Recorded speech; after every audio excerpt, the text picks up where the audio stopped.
Welcome everyone. We are about to start now. And yes, sorry for all the technical issues. That's just what's happening.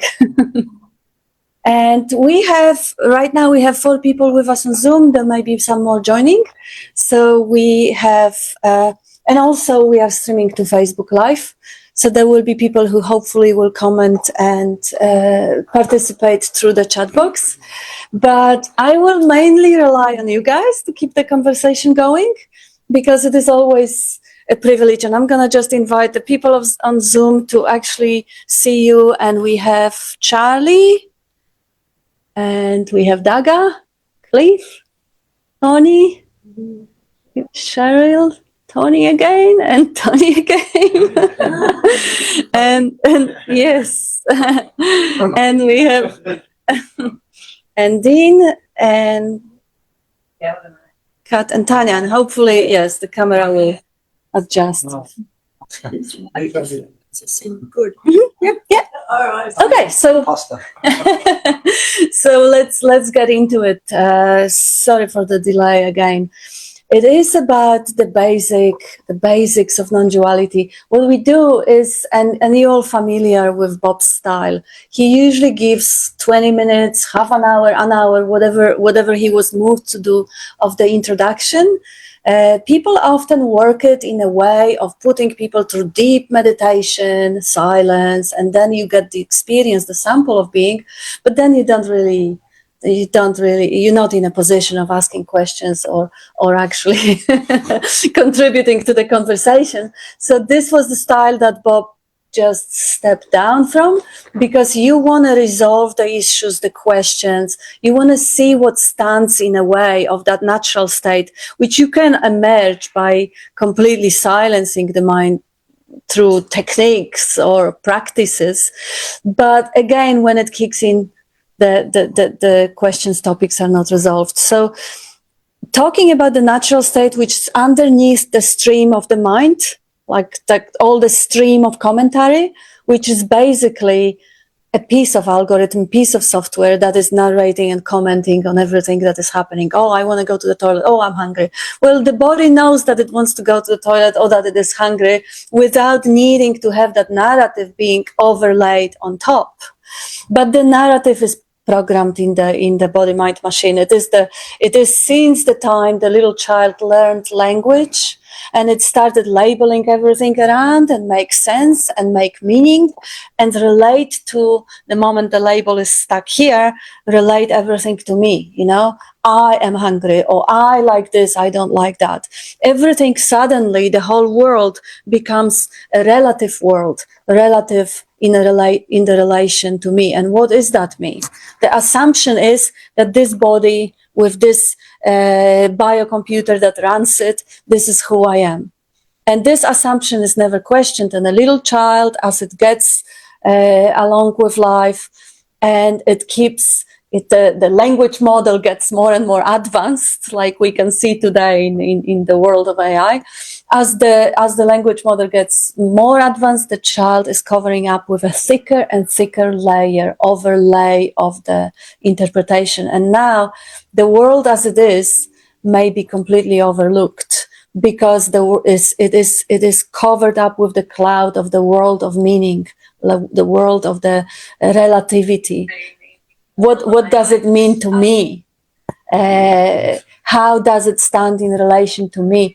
Everything I come into relationship, I have relationship to my health. I have relationship to finances. I have relationships to the politics, to the weather. Everything becomes relative. And this is the problem. Now, the world of the simple creatures, like we have a couple of cats, they may show up, that don't have the large language model program installed in their beautiful little brains. They are just living spontaneously in the present moment, because the large language model implies there was a past and there is a future. So the cats, they can't live in the past. They can't imagine that overlay dream, the daydream of overlay of that context, what happened yesterday, what happened a year ago, I have a childhood trauma, or this has happened, or this I don't like. That's unavailable. So what is available in the direct experience of an animal is seeing, hearing, tasting, touching, smelling, is that very, very basic, beautiful, natural livingness, the radiance of existence. The cat will feel the fiber hair that will inform it about the movement of the air, the temperature. Everything is in the awareness. We don't pay attention to the temperature unless it's cold or hot. And the narrative will tell us, oh, come on, something's wrong. Even if the narrative doesn't, because little child can experience hot and cold as well, and it will cry or whatever. The life of the pre-language life is different, is somehow simpler, more natural. It is just living from that sensory experiencing of seeing, hearing, tasting, touching, smelling. And before that, even seeing gets labeled or the hearing gets labeled, the child associates the sound of the mother very, very quickly with the image of the mother. And it learns through associations, through imitation. It learns emotional structures, interpretation. It just codes that biocomputer to function most optimally in that very, very complex dream that we call life. So it is a brilliant machinery, the whole sort of mind structure. Is a great navigational aid which assists survival. We can not very proudly say that we have driven like 7% of species to extinction, but we didn't drive ourselves just yet. So that supremacy of the large language model and the brain and the structure for humans, it proved successful in the survival game. So that body mind machine loves to be, it is existing, and without the existence of that vehicle, the life essence cannot experience and express itself in this particular way with this particular level of complexity. Life or energy experiencing and expressing itself as a cat does not have the storytelling capacity, does not have contextualization capacity. It can't think of future, can't think of past, can't blame, can't shame themselves, can't have self-esteem low or high, or self-worth low or high. It just lives naturally in the moment. And this is an invitation which non-duality presents. Recognize that capacity, prior to language, exists right now in everyone. It is clouded a little bit, veiled through that narrative, through that commentary going on, but it is not really truly obscured, because without that presence, without that beingness, the consciousness, the aliveness, that veil wouldn't matter. It couldn't even exist. The dead body, the corpse, it doesn't veil anything. It doesn't think. It doesn't imagine, daydream interpretations and meanings. There is no experiencing there. So from the perspective of the life as the energy, because how the non-duality says everything is one and not even one. It is confusing, and it is meant to be confusing because it is not to be grasped with the logical thinking.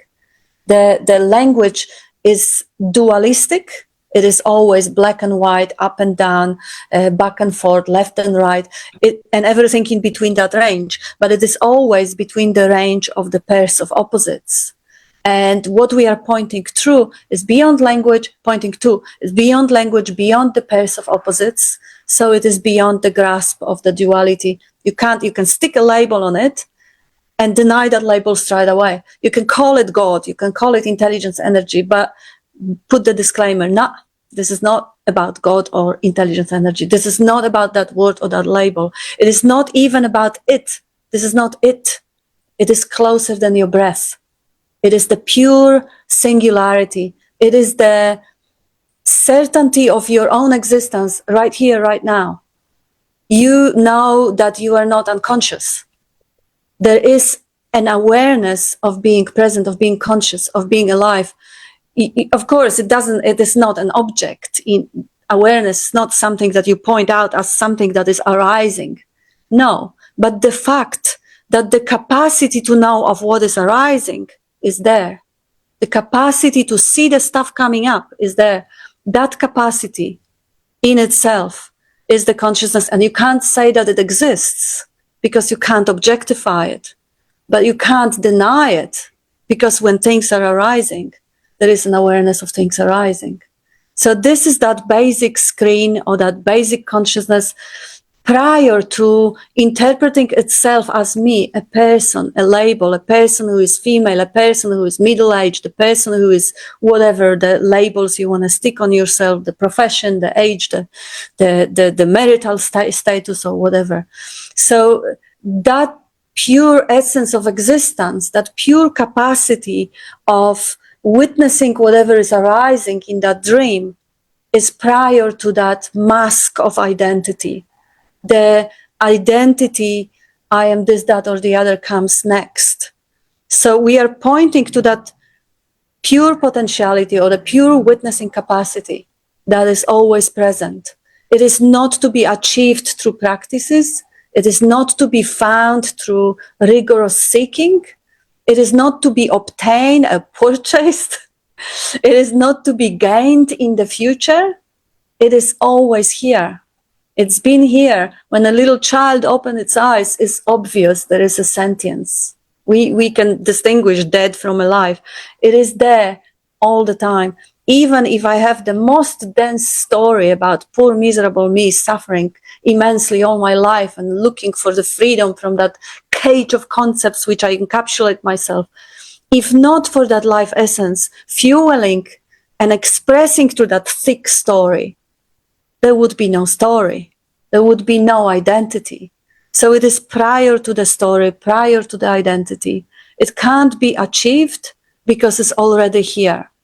It can be recognized because it usually is clouded by the story. Because again, the nature of this navigational aid called mind is to assist survival. It does not have any other function. Of course, assisting survival to the point of, oh yeah, that's a good idea. I can start that. Or not, sorry. Yeah, so that will be better quality than Facebook. So the whole body-mind machine is like a mask which the life essence or God puts on itself. Bob beautifully puts it in the one-liner. There is one essence. Essence, you can't say even there is a something. Essence isn't something tangible. It's one essence or one potential experiencing and expressing itself as everything. So is the stillness a field?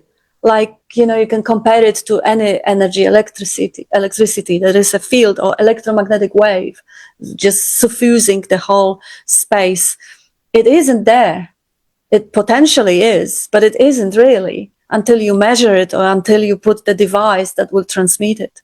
So that field of the potentiality for consciousness is there, but the consciousness isn't until you stick in the transmitter or receiver, the body. And now it is, oh, wow, colors, shapes, wow, feelings, thoughts, amazing. And the layers of a dream. I can dream about my mom. She's not here. She's on the other side of the world. Oh, it comes with all the colors. It comes with memories, with incredibly, incredibly rich entertainment system. Just because in that field of infinite possibilities, this brilliantly tuned in transmitter receiver has been installed, and now it can look through the lenses of its conditioning, because there will be different things, different preferences that I had, different that Bob had, Tanya, or any one of you. We would resonate or like different music, different foods. So this is the lens of conditioning for that particular machine. It's like, you can program your computer in a different way for different purposes.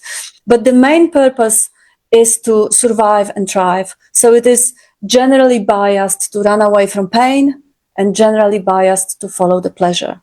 So now when the mind, so-called mind, or that software completely hijacks the machine, it will promise it a pleasure in the beautiful idea of enlightenment. So now the chase will start. It can promise you a pleasure in $5 million in your bank. And then the chase will start and you will sell your mother, your father for that money. Or it can promise the pleasure in the great enlightenment and you will abandon your children and go to the ashram because that appealing idea stands in front of it and it completely hijacks the system. This is when the mind is using you instead of you, the consciousness using it as a tool. So the beautiful idea of the future, and this is very often what put people on the search, and I've been a seeker for biggest part of my life until 40 years of age, and since childhood really, just because there was a promise of a respite from psychological suffering, from lack of self-worth, not even low self-esteem, complete lack of self-worth, and a sense of existential angst. What's wrong with me? Everybody works their way out. They know where they are, what they meant to do, and I have no idea. I'm so lost.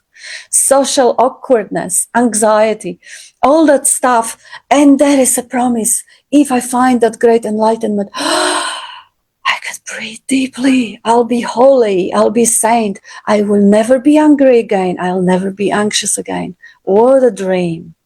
But where does it exist? In the large language model.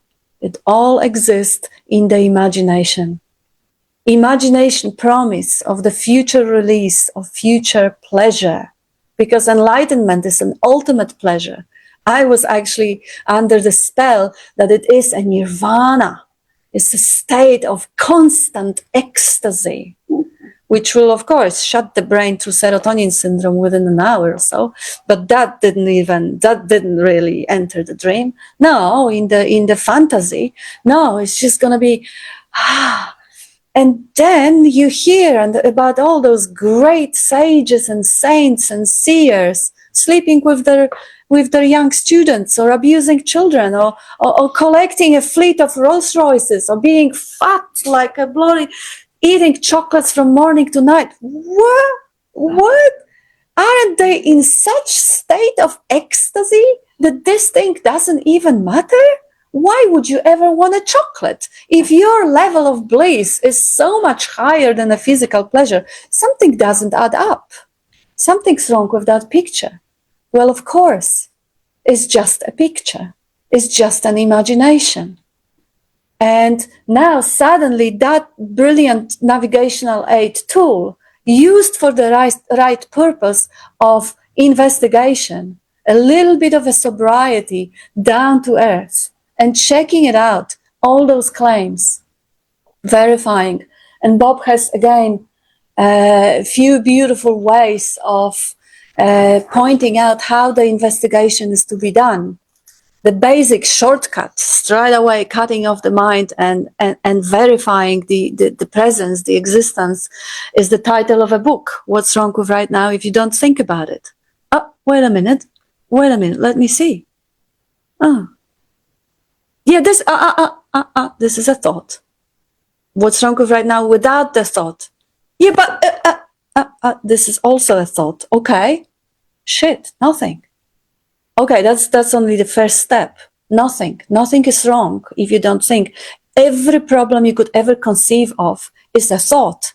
Even if you are nailed to the cross, which may be extremely uncomfortable, unless you have a thought that you shouldn't be there, well, that's just what is.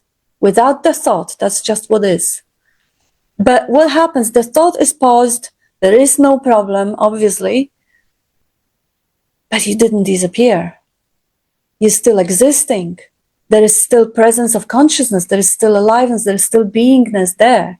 There is still that infinite field, the capacity to witness whatever is arising is still present.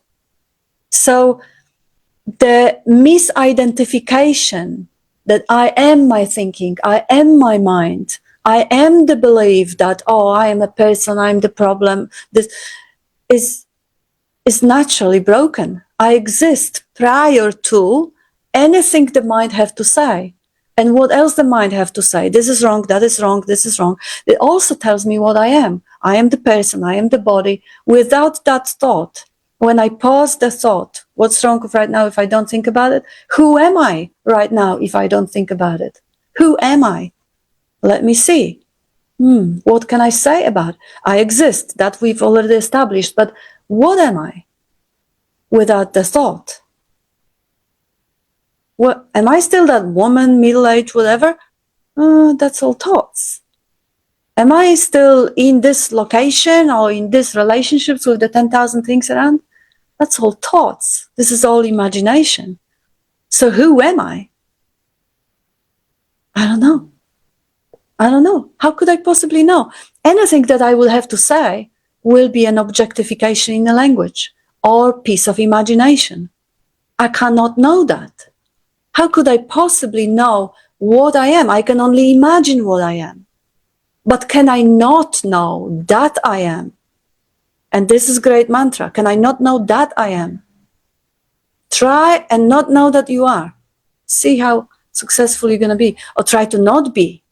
Maybe just pause the being for a moment. Stop the capacity to witness whatever is arising, the breath. You can't do that. So that you are is certain. And that's the only thing that is certain. Everything else is in the realm of imagination, of thought. The pure sense of existence, or the capacity to be aware of what's arising, that's the only thing that is real. And definition of reality is that which never changes. See throughout your whole experience, even though the time is also just a mental construct that is arising right now. But there is always that capacity to be here. Whether you are on the other side of the world, you experience, oh yes, I'm here. Whether you are in different locations, or whether you're in the mind, whether you are in the cloud of dense story, there is still a presence here. That is something that never changes. It's nothing you can say that I'm more right now than I'm yesterday. No, you can have more energy, you can have more vitality, or you can be sluggish and tired. This is an experience. But the awareness of the experience is prior to it. The capacity to witness the experience arising is completely prior to senses. It doesn't have any qualities whatsoever. That's why you can't objectify it. You can't even say that it exists. Because it doesn't, but you can't deny it. Because you can't stop being. So the existence is always there. Even though you can't grasp it, you can't say it is a thing. It's prior to things. But without that existence, there's not even a question whether it can or it cannot be objectified. There's not even a question of what non-duality is or who am I. Nothing. It's nothing. It's prior to that witnessing presence, that capacity to see what's arising. Can't even be imagined. You can't even imagine non-existence. So the existence, and in the ancient definitions that Bob would sometimes rely on, he wouldn't rely on definitions, he would just do it to show that across the ages and systems and schools and religions, there is the common base. And in Dzogchen teachings, which is Buddhism, it would be called self-shining, ever-fresh presence awareness. It means that awareness of existence, the awareness of presence is self-shining, is always here, is always fresh. And it doesn't have any capacities. And it says just this and nothing else. Nothing else is real. Everything else is Maya, is illusion. But there is another, like Hindu religion, and the base of Advaita would say there is 5 factors. Satchitananda defining reality, Namarupa defining illusion, unreality or Maya. Satchitananda means being, consciousness, love, or contentment. Everyone is being, everyone's conscious of being, and probably, as it is self-evident, preferring to be alive than dead, because you are alive and not dead, and it's not that big of a deal to end that very, very fragile machine. So Satchitananda is already here. Being, awareness of being, and preference for being. They're already self-evident here. Namarupa, name and form. What am I? What are you? What everything else is. That is that is the part of the projector that is large language model, labeling everything, organizing, putting the hierarchy, order of values, and relation in between, and meaning in between, and all that beautiful, beautiful human drama. It belongs to the dream, it belongs to Maya, to unreality, to that which is constantly changing. And reality is that which doesn't. Bob would also point out to the roots of Christianity, where he would say God is omnipresence, which is uninterrupted, constant, total presence. So nothing's excluded. Omni, it means is total. It means the sense of presence that you are experiencing is not in separation of the omnipresence. It can't be. It defies the definition. Omnipotence, which is total power.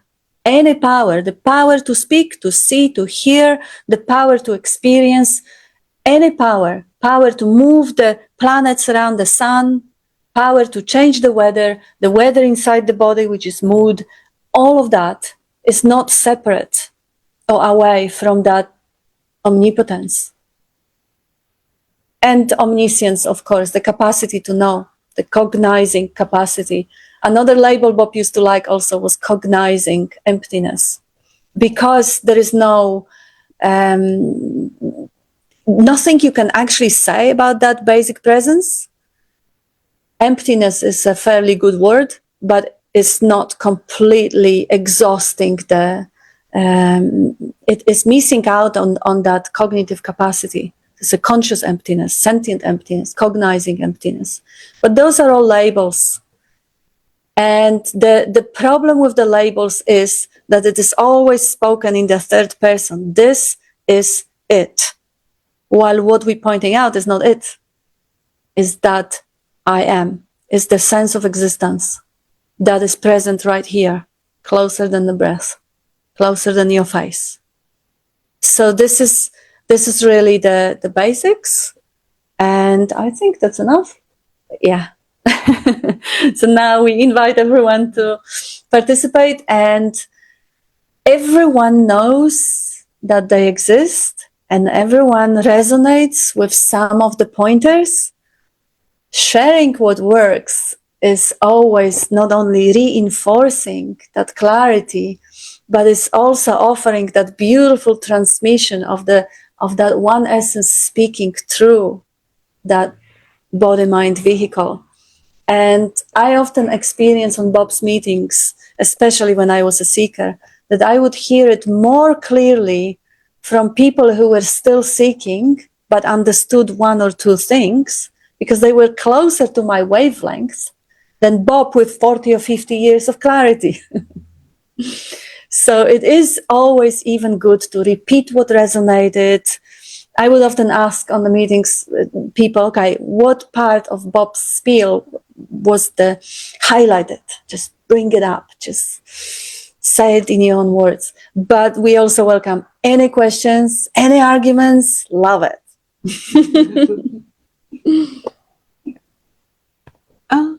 It's what you were saying about resonating. I mean, it's true. In even in the workplace or with education, often experts are not the best teachers. Yes, because it's in a way it's sort of on automatic for an expert at their trade, and somebody who's sort of new to it can break it down better and into learnable chunks or understandable chunks. But the thing is, it's Satchitananda. So existence, consciousness, bliss in some ways, or awareness, consciousness, loving to be. They're not separate things. They're not three separate things. It's all. It's three words that make an attempt to try and label that which can't be labelled. It's just to try and get to point you back to what you already know. Yeah. There is not one person, no one in this room who thinks they're a person who doesn't know that they are. It's that simple. It's very subtle, and some say it's difficult to rest in that, but you can't not rest in that. It's an illusion that you aren't that. Yeah. And that's really the only seeming difference between enlightened and unenlightened. The belief. Yeah. Mm-hmm. Yeah.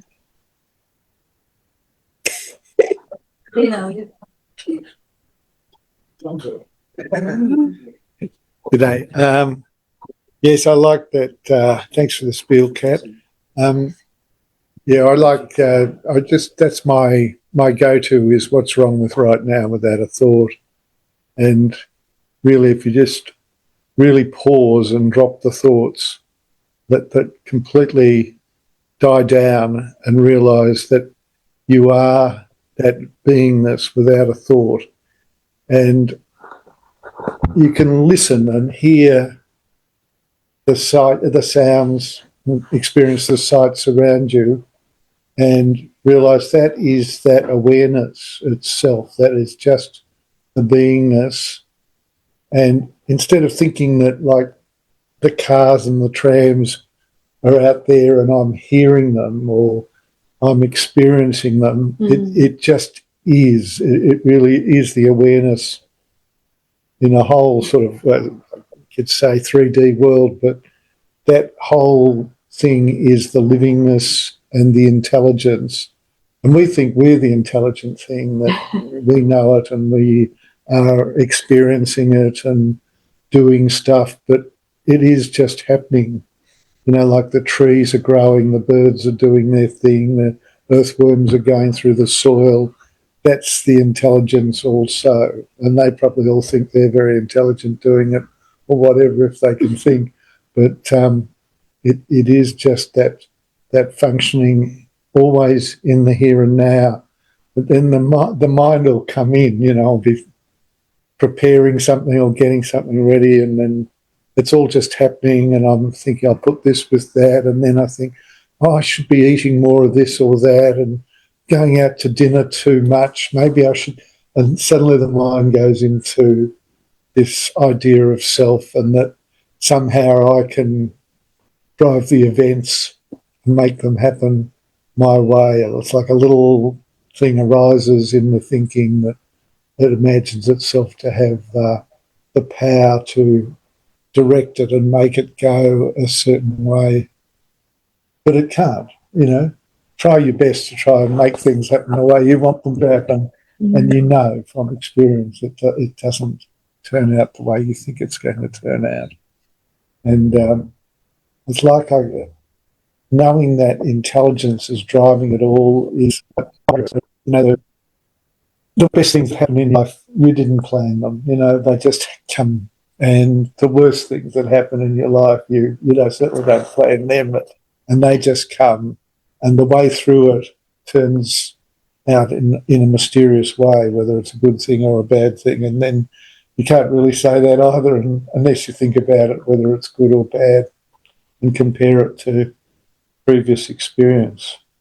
So it is all me, but in the form of the beingness and the awareness, not the me personally. It's like this is me. It's like the book, I am that, you know, this is me, but it's not mine.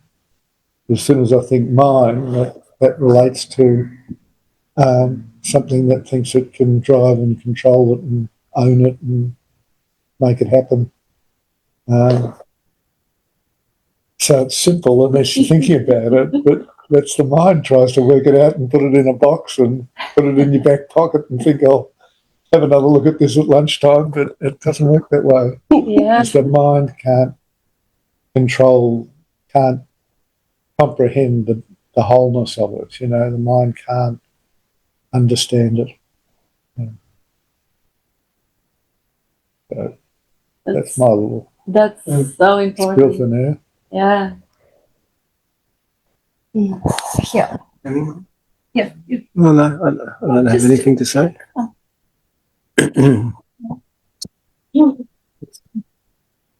Very good.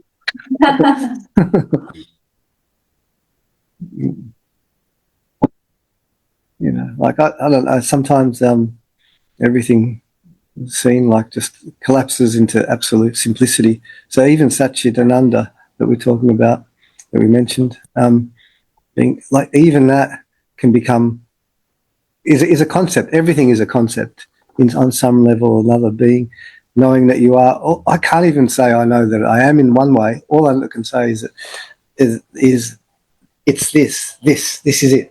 There's just this, nothing else other than this. And how can you describe this? Oh, there's a me being, or there's a me, there's a this, there's a that, but this is inclusive of everything. It's totally inclusive. So it includes the worms under the ground, includes the universe, the stars, the planets, galaxies. Includes the neural networks in the brain of a body that are, and all of it is connected. So perhaps this is a machine.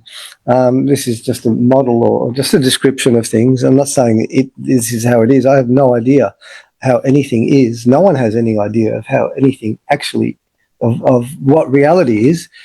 But they can all point back to the basics of fundamental existence of life, of livingness itself. And the livingness is absolutely immediate. Like it's always now. It cannot get out of any now because it's always immediately now. It can't be anything other than now. And the thisness or the aliveness is always now.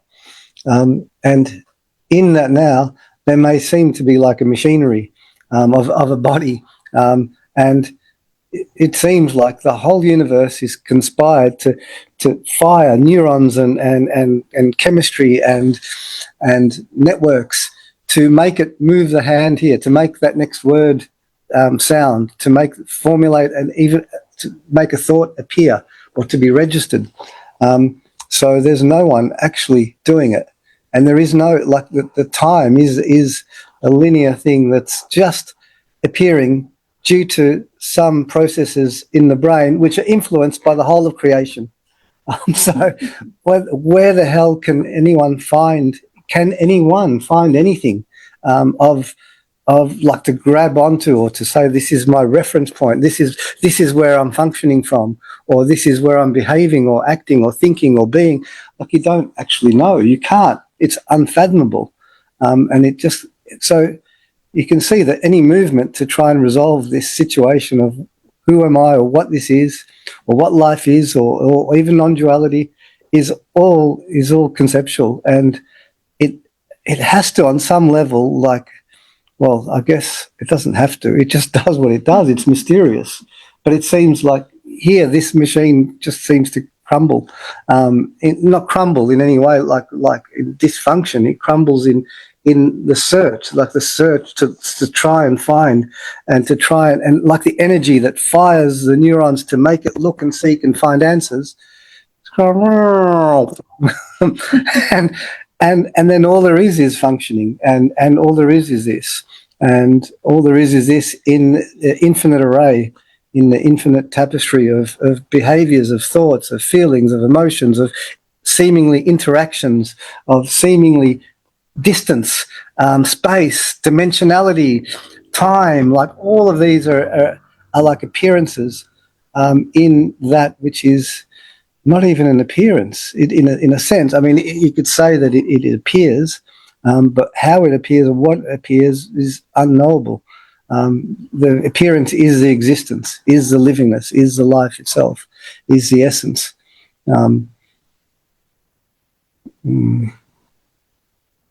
It's pretty cool, really. I mean, what possible problem, or how could there be a problem?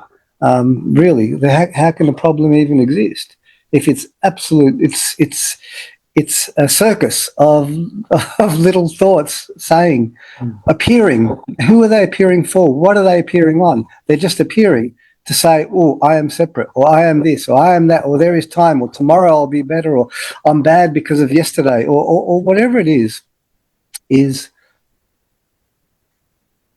redundant system of, I think but yet functioning still happens quite naturally. Like you can, it doesn't mean that you can't do mathematics anymore, or you can't go to a bank teller, or you can't walk into a shop and just there's no right or wrong. There's no way of functioning better, or now I'm with the flow, man. No, it's the functioning's happening and the appearance is appearing in that infinite array, in that kaleidoscope of all the different things, the 10,000 things, the 10 billion things, the 10 trillion infinite things, and which are really no thing.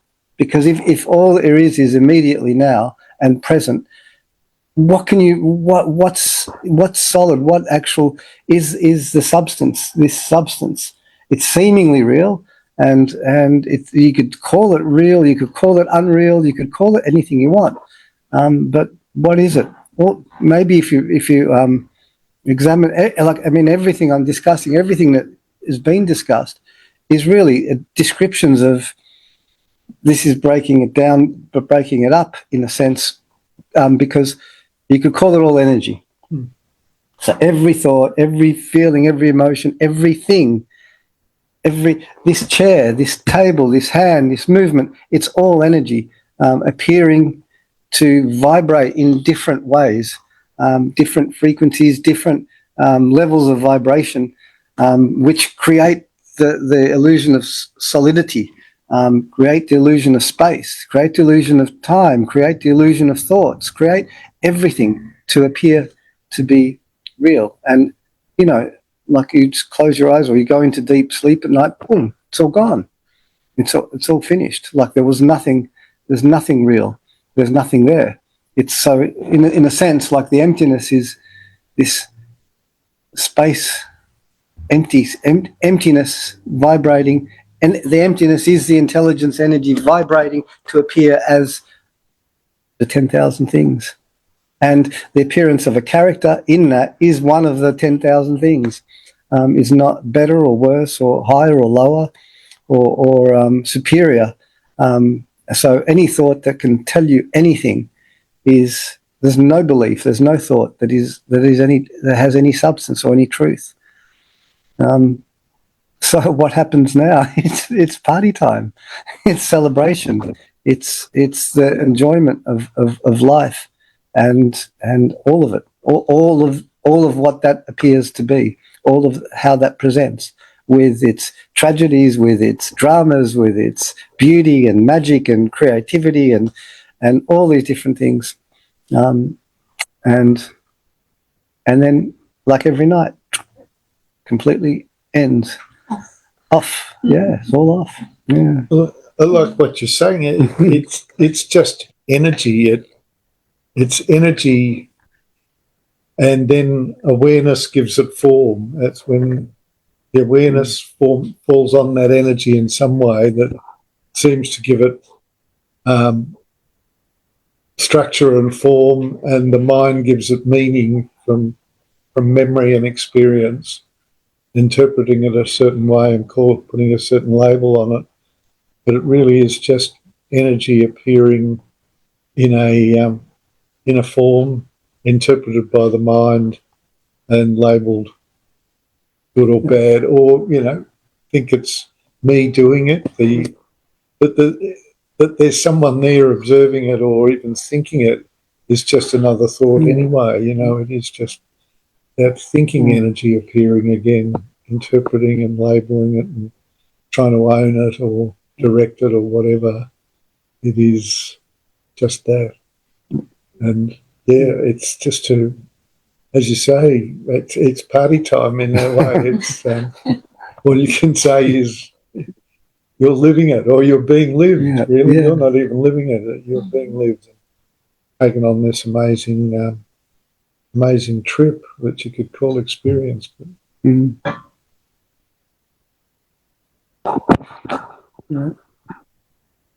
And every interpretation and every thing that we say is still the energy itself. It's the same energy. It's not the same. It's all, it's one energy, you could say, appearing as an endless array of that energy in its expression. But that energy is the intelligence energy. So it's amazing that even just like the thought that I am this seeing energies is the same energy. It's all the same, you know. It's I remember a friend, he got sick, and then he had this experience during the night where it felt like he had this experience where he was healed, and it felt like these entities came into his body and healed him, and he goes, wow, like I was healed and this and that. And then we looked at him and said, but the same energy was the one that created the idea of the sickness. It was the same energy that created this so-called healing, and it's the same energy that's actually that's believing to interpret that this is actually what happened.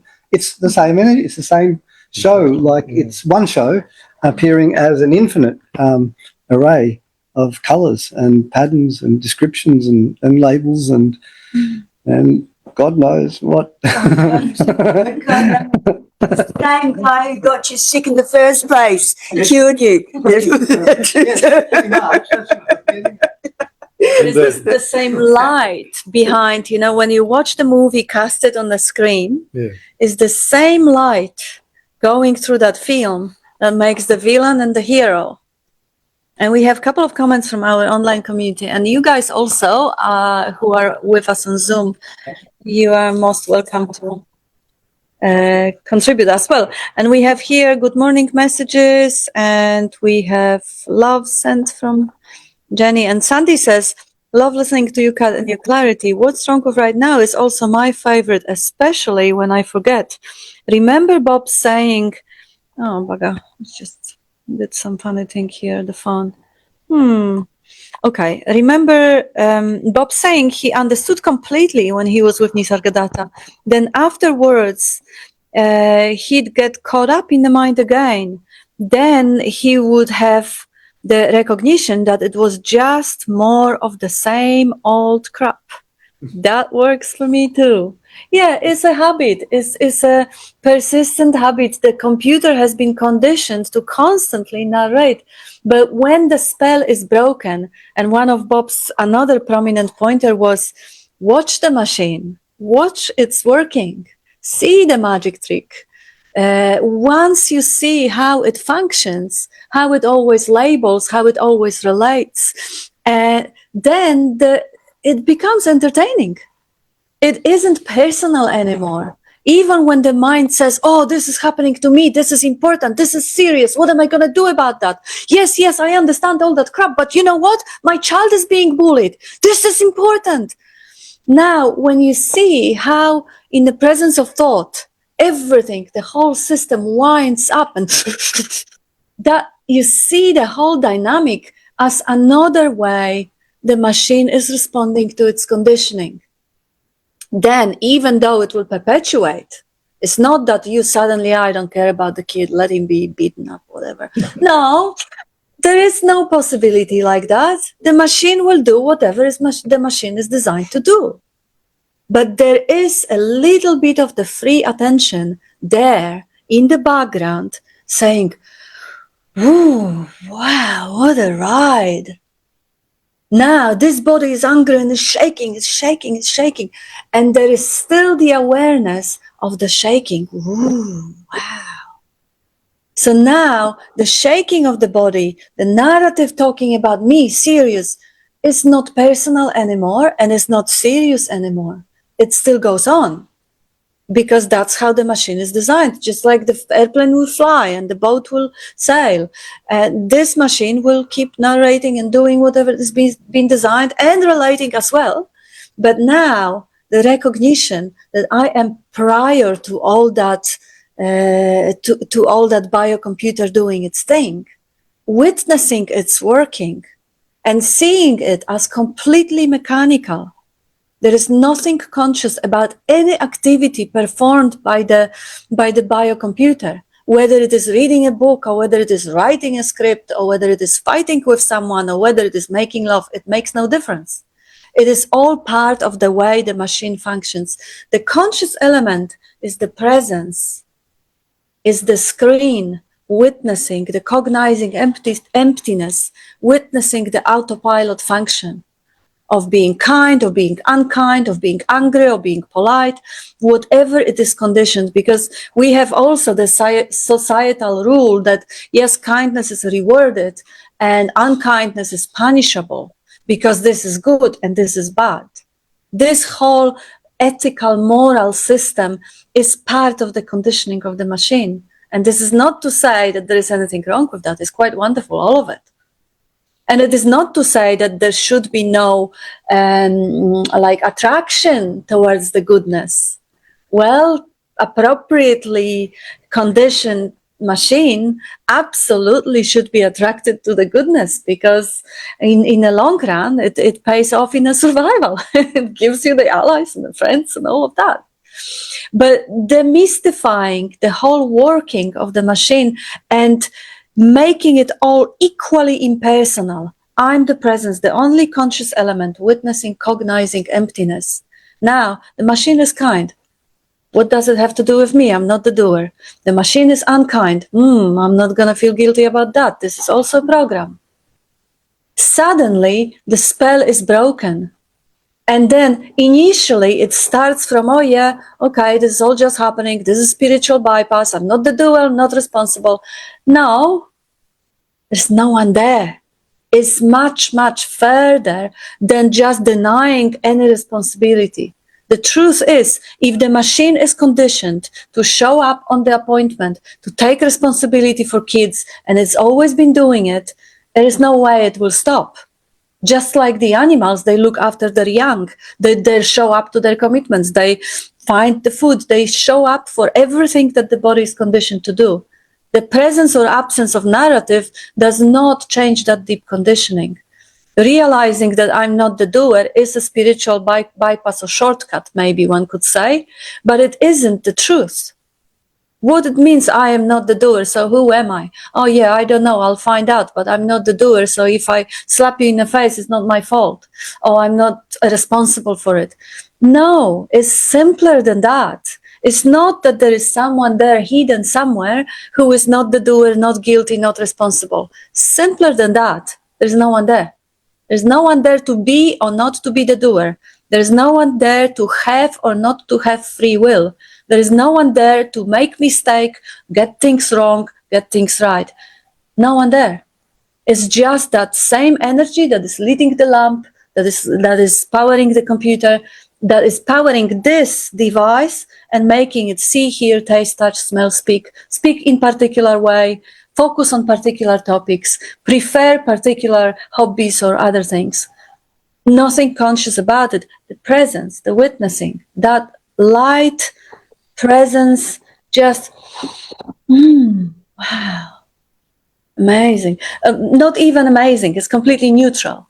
But initially, when it disentangles itself from that prison of the conceptual cage of the image of the identity, then of course there is a great sense of relief and a natural joy shines forth. So there is a light level of appreciation, elation for that sense of freedom. I can see you, Jane. Okay. No one there. No one here. No one anywhere. Absolutely, absolutely. Go for it, Jane. Yeah, go for it, Jane. So you're talking about conditioning. Well, it would seem to me, and that people in Australia have a different cultural context than people in Poland, and 100%. people, because there's a context. So the conditioning is different. Yeah. So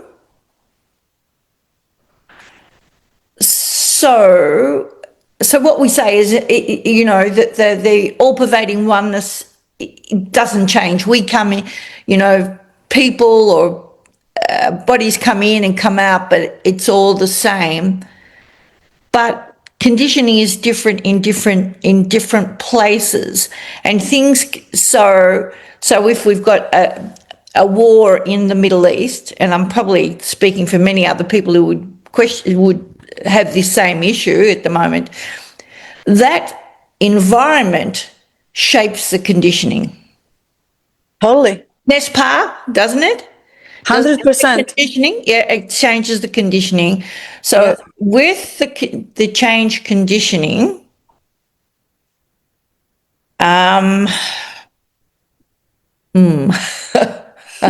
next, it's all right, can't go any further.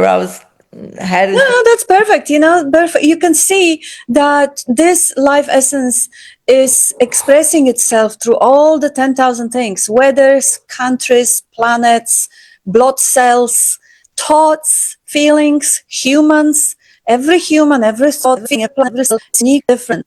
It's like two fingerprints or eyes or snowflakes. Everything is absolutely unique.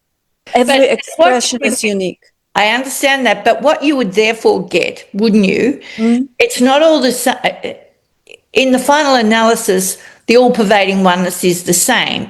But what you would have, because of the particular context in a country or a region or whatever, you'd have a clustering of a particular kind of being or personalities. Wouldn't you say? And moment to moment, you will have different personality, different behavior. Moment to moment, you will play different role. You will be a mother in one moment, then you will be wife, then you will be an angry bitch, then you will be an angel, then you will be the devil. There will be, Okay, all right. Yeah, no, I think I've picked it up back up again. So we're not the doers, right? We're not the doers. We're not even here. We're not even there as a person. We're not the doer. We're not even here in There's not no even me inside. There's no me, but there is a particular manifestations of the all-pervading oneness in different places because of the happenings there.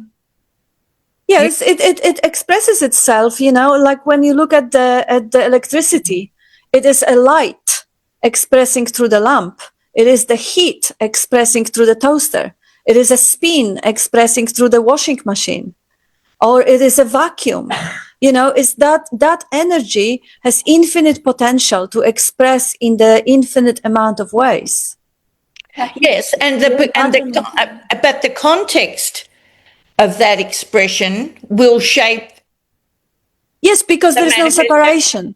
Yeah, great point. There is no separation.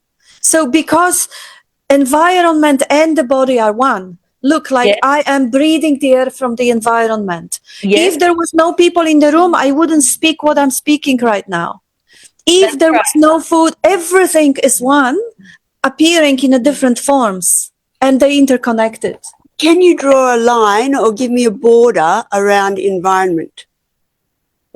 No, I'm not seeing. Where does it end? I'm not Where seeing. does it end? I'm not seeing border. This is the question. Where is the end? Where does it stop?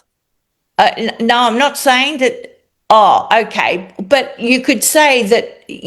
Everything is environment. Yes, good point. Everything. Good point. Everything is in. Everything is connected. But I think Bob has said that in the flow, in the river, there are whirlpools. Different concentrations of energy within the river. Oh, patterns. Patterns. Patterning, not patterns. I accept that. And comprehend that even Jane, as Jane's body, is not Jane of Jane's body that existed, a tenth of a millisecond ago. Accept that. Entirely accept that. And that what if the patterning is not separate from the so-called environment. No. There's really no inside and no outside. I agree. No separate from. Okay, but the patterning is different everywhere. Everywhere. Different and the same at the same time. Different at the same, but the quality, just because the patterning of Tanya and the patterning of Kat is different, shaped by a multitude of factors. So what I'm saying, Middle East war is going to affect the patterning of course. people who are stuck in Dubai right now. Of course. And it doesn't change the fact, Jane, that there's no people. No. So this is why Jane needs to do the investigation. She's doing the bloody investigation. Take a look. Take a look. Find Jane. Go looking for Jane. Yes. No, she's not there. I accept that. I accept and that. then you accept there's no Dean, and there's no Kat, and there's no Tanya, and there was never a Bob. That's name and form. Okay, but it's still the appearance they are. Yeah, with the label, they're labelled. Remember that reality is prior to concepts, prior to words, prior to so-called mind. And prior to Middle East problems. Yeah, absolutely. It's all contained within consciousness. Well, there's no contained because there's no boundary. Well, it's contained in that it's not separate from. Yeah, okay. All right. I'll get a headache. No, of course you'll get a headache because you'll never figure it out in the mind. Not in a billion, trillion years. All right, I'll shut up now. Trap, if you like. Okay. All right. But you keep asking the question. It's beautiful, isn't it? Isn't it? It's marvelous. Oh, wow, to get caught up in this whirlpool of questions. It's just, it's so much. This is cool, you know. I might just say something on it. Mm-hmm. Conditioning or no conditioning or whatever you want to call it. It's just that intelligence that's there. But we are that intelligence, but it has those three aspects of Sat, Chit and Ananda, and Sat, Chit being knowing and loving to be. But the loving to be is it too, that that love that we are is expressing all the time, whether you can say, well, you're conditioned to it or you're not conditioned to it. It is what flows. That as far as we know, all life seeks pleasure and avoids pain.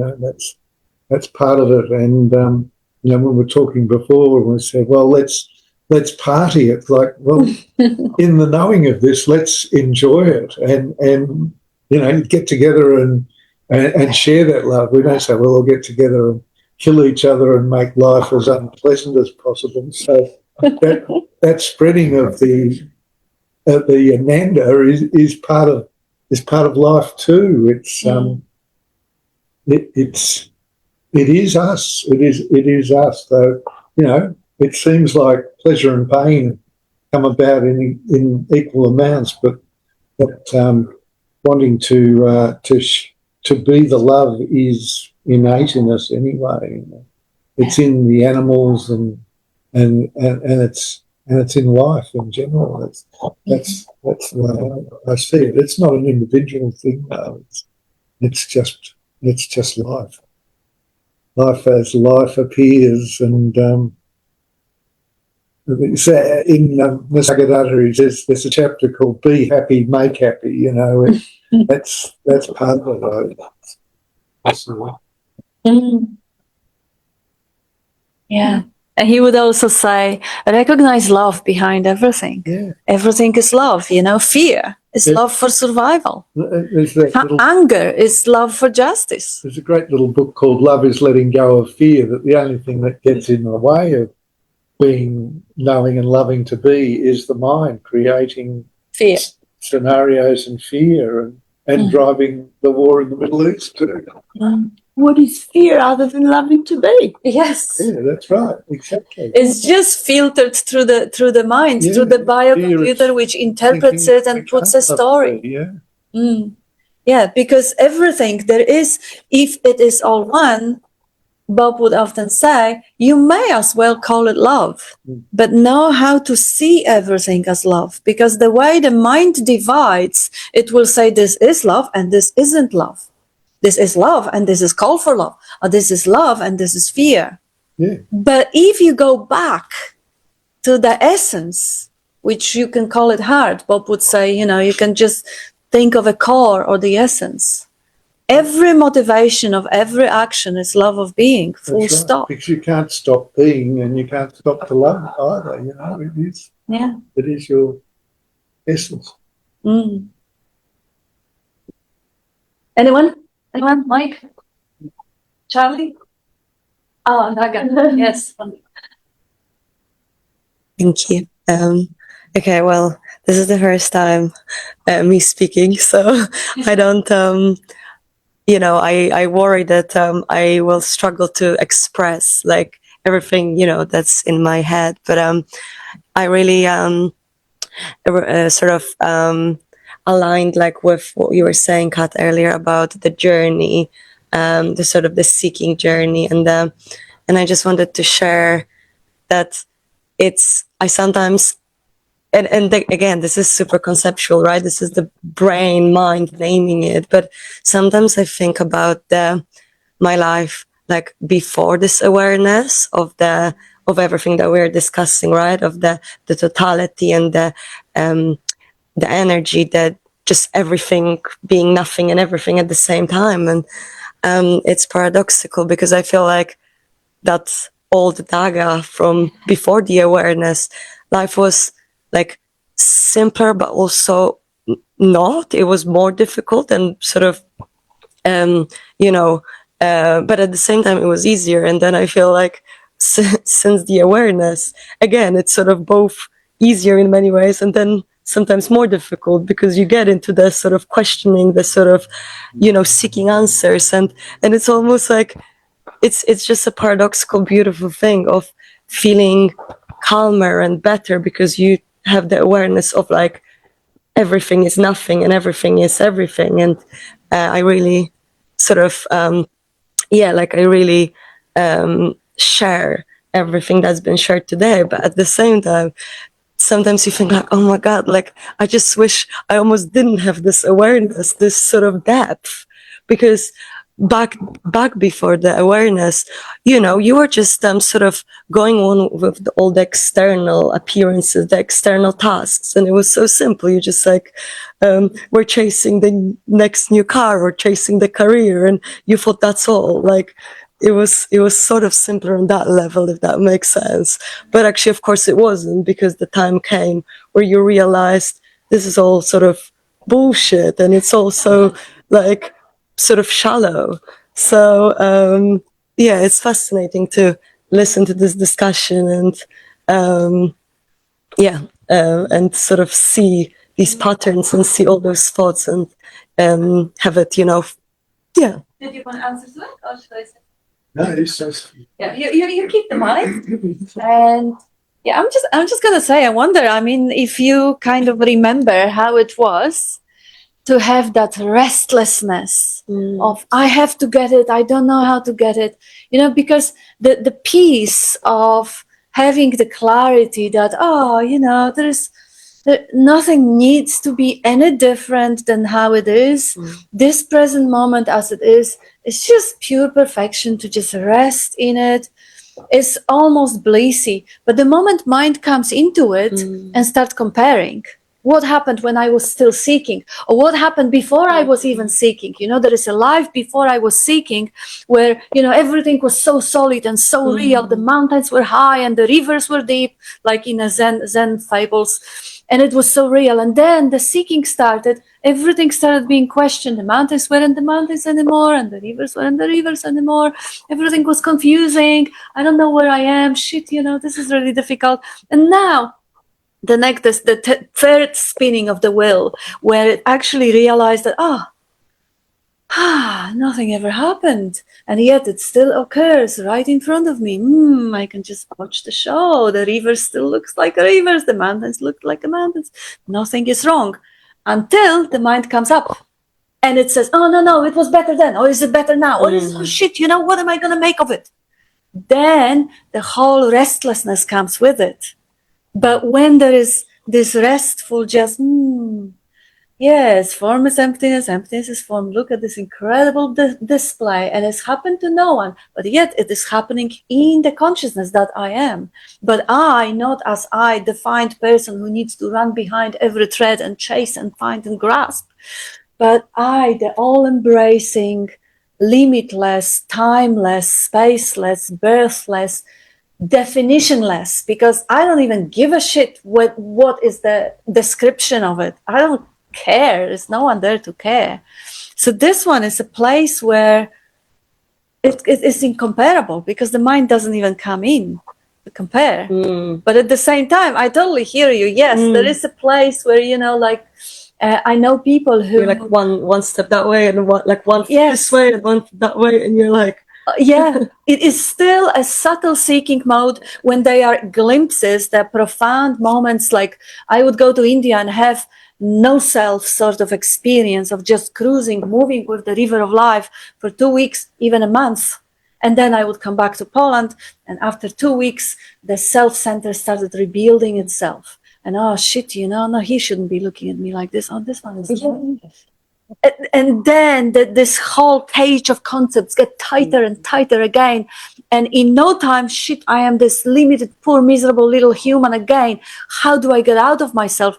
I can't, because that cartoon character, which right now just established itself, hallucinated itself into reality and is believed into reality, and it feels like reality, that is damned. It can't get out of itself. It can't release the cage. You have to recognize that what you are is prior to that construct. And then, yay. It's like that beautiful, well, I keep saying, what's wrong with right now without a thought? Yeah. And you're in that construct of me that's got all these troubles and bills to pay and phone calls to make and places to get to, and what will they think about this or that. Oh, hang on, what's wrong with right now without a thought? And suddenly all that seems to just drop away, and that's my experience of it. It drops away, and for a moment you see the truth that really that's all just the mind creating that. And then the next thing it's off again, you're back in and again, hang on a second, what's wrong with right now without a thought? And people say, what's the great spiritual thing you've learned? And you say that, and they laugh and they think, what do you mean, what's wrong with right now without a thought? That's nonsense, you know, because everyone lives in the thoughts, and we're all competing to find a better way of thinking that's going to solve the problem. But it's not in the thinking, it's just in the being. But to the mind, that is absolutely no good, because the mind can only operate with ideas and notions and its so-called circumstances, etc. And see too, you know, when the so-called thought comes up that compares how I was prior to awareness versus now. Yes. They're both past. Yes. Neither of them are right now. They're imagined. Imaginary. You're comparing two imaginary yous. It was better yesterday, or Yeah. I feel But so the good only real you is, you know, what is now, right now. and So- also like you were describing earlier. Sure. Thanks. And also, like you were describing earlier, it's also the conscious that can't be defined, right? Like me, there is no me. There is just this energy that's everything, right? So then you just have to like keep bringing yourself back to that, right? But yeah, it's so easy for the mind to just, just come back with all these ideas and thoughts, and it probably comes back as well to the fear that we discussed, right? That the mind just wants to like protect you from whatever fears, and that's why it kind of keeps seeking those thoughts and thinking the more I think, the more safe you will be. But yeah, I think You can ask yourself, a good little trick is to say, oh, so when, you know, the two alternative me's come up for comparison, you can remind yourself, so that is something that changed? That changed? So wipe it out. Red line through it. Not that. Not it. So what'll it be, my friend? So Same shit Amanda or Sat Chitananda?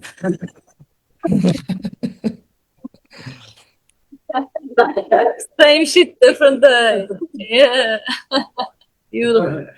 I have a friend who actually believed that his paradise to dream of and come back to was the childhood when he was so careless, when nothing was wrong, when he didn't have to pay the bills, and that memory. I just want to come back. There are also people you could ask, Sigmund Freud or his followers. Everyone just want to come back to the womb of non-existence, just before. This is all imagination, because there absolutely isn't anything wrong in this magical, ever fresh present moment, self-shining, unless there is a comparison, there is a thought, there is some objectification, contextualization. And it is a dream, and it's a beautiful dream. There is so much room for appreciation, because that here, that presence here, is always still. But sometimes that presence here, looking out, there is an incredible dream going on, like incredible fantasy, an incredible planning about the future, or incredible nightmare when you sleep at night. The whole display is ever fresh, is always changing. Maya is always dancing and swirling that colorful dress. But the here, that never changes. Everything else is floating through, passing by. And woo, wow, if you are grounded in that here now, wow, why not? Why not? It's a colorful display. And yet, it's still just an entertainment. Nothing real about it. It's going to end. I love reminding people on the individual meetings that when they have fears, all the fears are ultimately fear of non-existence or fear of death. I love bringing up, look, die daily, said St. Francis. We every machine is gonna collapse. Every car is gonna expire. Everybody is gonna die. How wonderful. Why not now? Die before you die. That sense of self, the sense of identity with the body is illusory, is imaginary, is only in thinking. The presence without the thought does not have the shape or a size of a body, or the age of the body, or the problems of the body. None of it. And yet it can fully appreciate and make the most of all the worlds that are appearing in that here. Because there's so many of them, ever fresh, infinite, every moment, ever fresh, never to be repeated, never to be the same again. Anyone? You guys, would you like to maybe say where you are and how it is?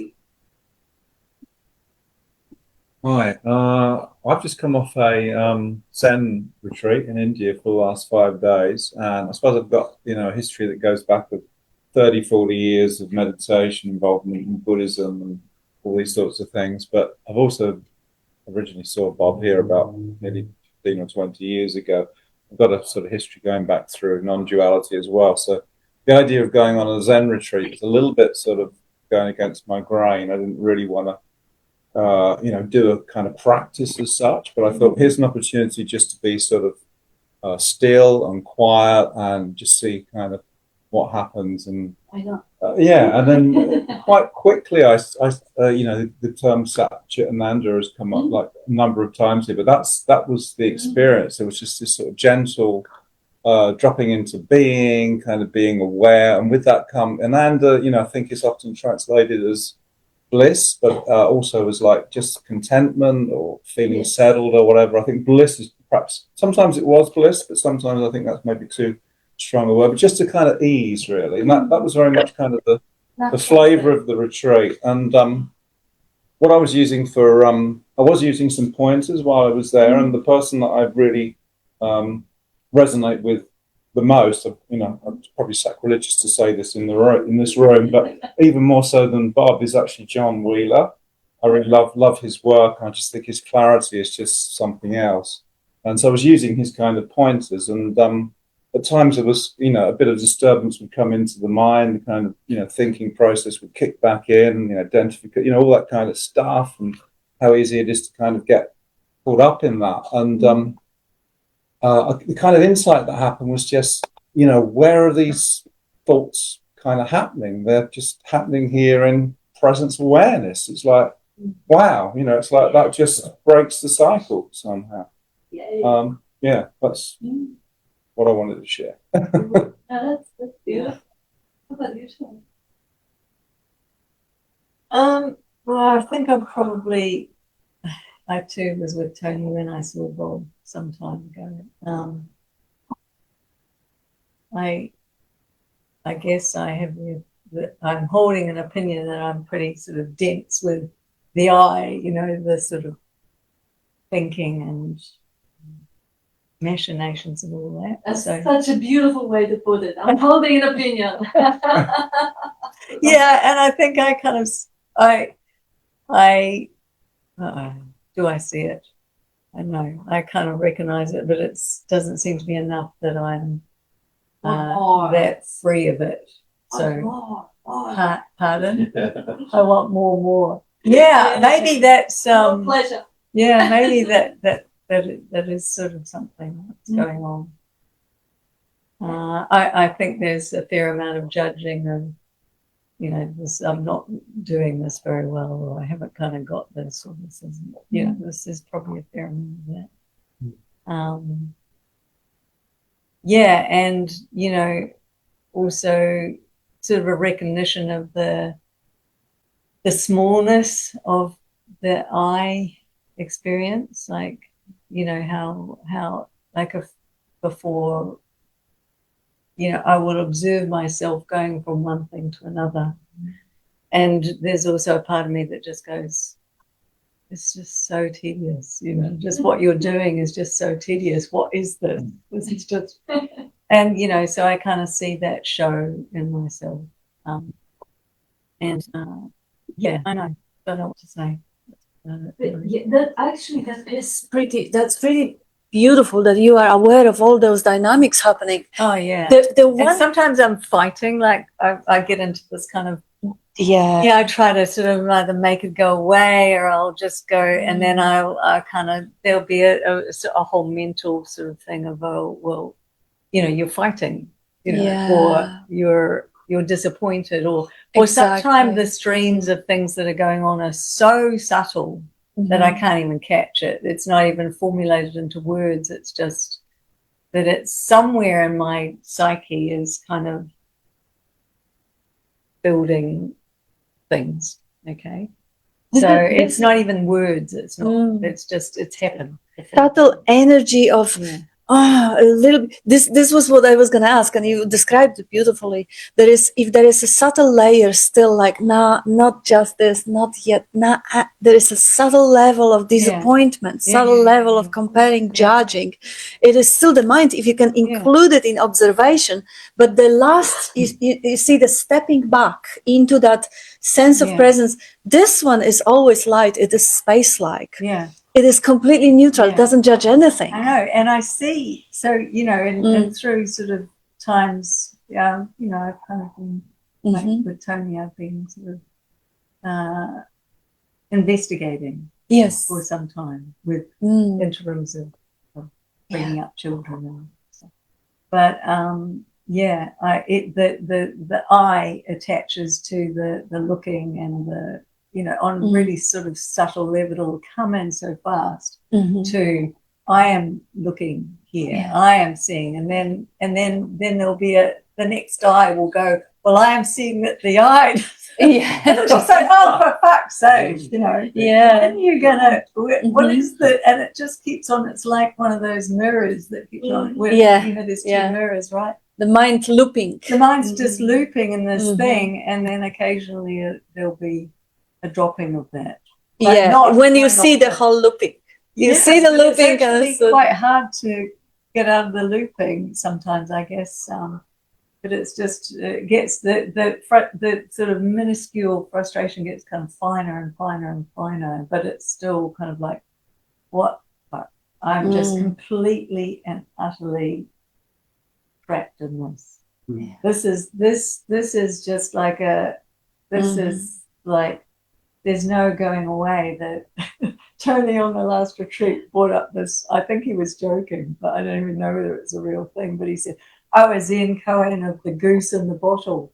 And then I had this kind of spontaneous thing of this, neither are going anywhere. The goose is still stuck in the bottle. The goose is still there. There's nothing to do, you know, it's just like, that's where it is. You realize that you are not that goose in a bottle. You are the knowing of it.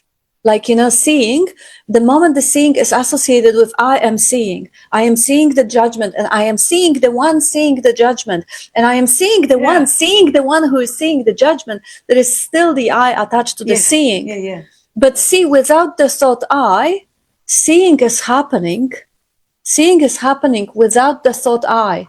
Newborn baby has the eyes open, seeing is happening through the eyes.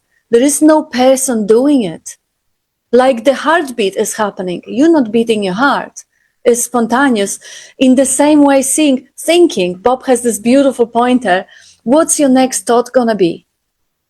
You think you are thinking your thoughts? Okay, from now on, only think the thoughts, enlightened, blissful, enlightened thoughts with no I. You're not thinking your thoughts. Thinking is happening. It's a part of the functioning, just like digestion. So you don't know what's the next enzyme gonna arise. Same way, you don't know what's the next thought's gonna arise. And the next thought may be, oh, I am seeing the one who is seeing. But that's just the thought arising. While the thinking is happening, it's like the vibration of the energy field. Seeing is the same. It's just the energy field. It happens to be transmitted through this particular little cameras.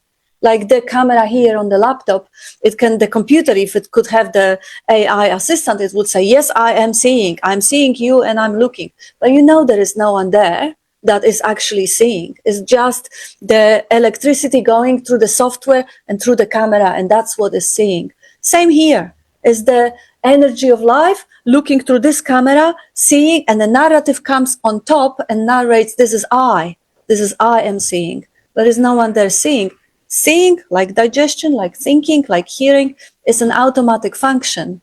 So if you actually see the looping mind from the perspective that there is cognizing emptiness, just witnessing unlocated, sometimes getting out of the loop is easier when you actually attach the location. So I am seeing, I'm looking, I'm sitting here, and I'm seeing that mind around here looping, maybe, or maybe around here looping. Okay, so I'm looking from here on this one. How do I know that I'm looking from here? Okay, so I'm somewhere around there looking at this. And then, yeah, okay, so how do I know that I am here? Where am I knowing it from? Oh yeah, maybe I'm just space-like, looking at this one, looking at this one, looking at this one.